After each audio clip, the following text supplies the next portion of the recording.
Welcome back to another exciting journey. Let's dive right in and make this one unforgettable. Chapter 1. The Breaking Point. David Sterling, a middle-aged man in his 40s, stood behind the podium at a packed auditorium.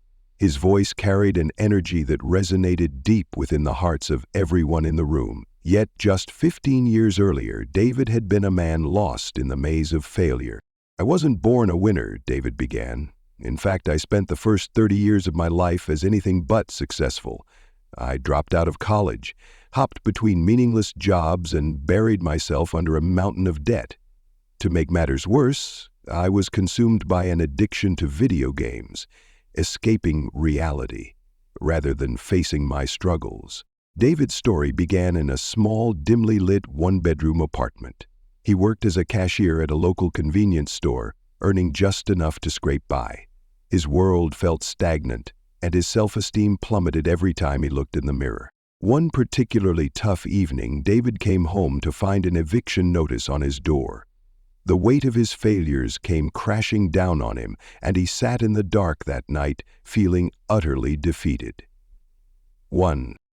I remember thinking, is this all my life is ever going to be? A series of failures?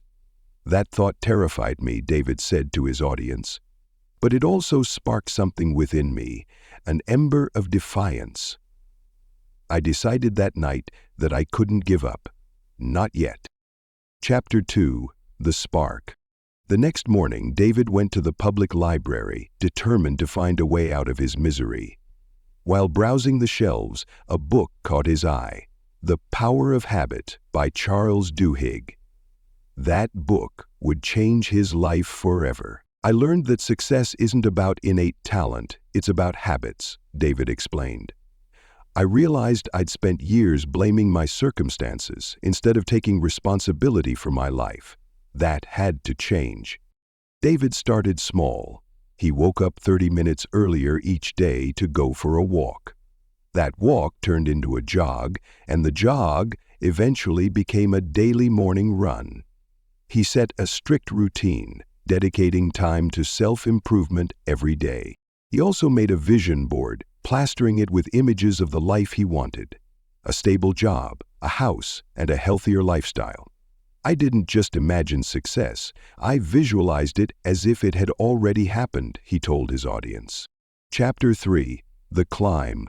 David realized that his lack of education was a major roadblock. He enrolled in online courses to complete his degree in business management. Balancing work and studies wasn't easy, but he stayed disciplined, sacrificing his weekends and evenings to learn. To pay off his debts, David started a side hustle selling handmade wooden furniture. Using skills he'd learned from his grandfather as a child, he turned discarded wood into beautiful pieces. His furniture quickly gained popularity on social media, and within a year, he was earning more from his side business than his day job. "It wasn't just about the money," David explained. "It was about proving to myself that I was capable of more." The turning point came when a local boutique asked him to design custom furniture for their store.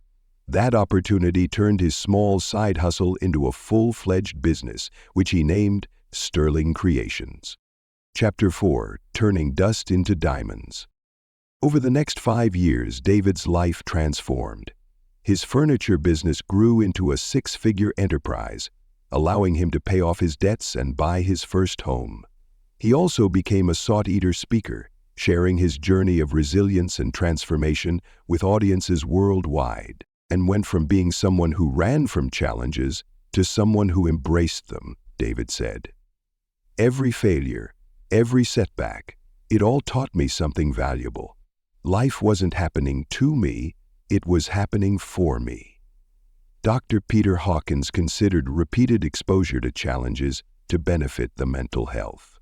He believed that being forced to question our lives is beneficial and demands altruistic acts.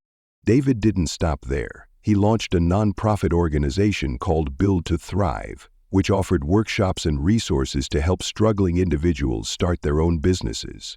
"I wanted to give back," he said, "to show others that they too could turn their dust into diamonds." Chapter 5. The Legacy. Today, David Sterling is recognized as one of the most inspiring motivational speakers in the world. His story of resilience and grit has touched millions of lives, encouraging people to rise above their circumstances and chase their dreams. Success isn't reserved for the privileged few, David concluded, his voice filled with passion. It's for anyone willing to fight for it, one small step at a time. If I can do it, so can you. Remember, it's not about where you start, it's about where you decide to go. As the audience erupted in applause, David stepped off the stage, knowing that his words had planted seeds of hope and determination in countless hearts. And so, David Sterling's story became a testament to the power of persistence, proving that even the most broken lives can be rebuilt into something extraordinary. Thanks for watching. If you enjoyed this video, don't forget to give it a thumbs up and subscribe to the channel for more content. Hit the bell icon so you never miss an update. Let us know your thoughts or questions in the comments below. See you in the next one.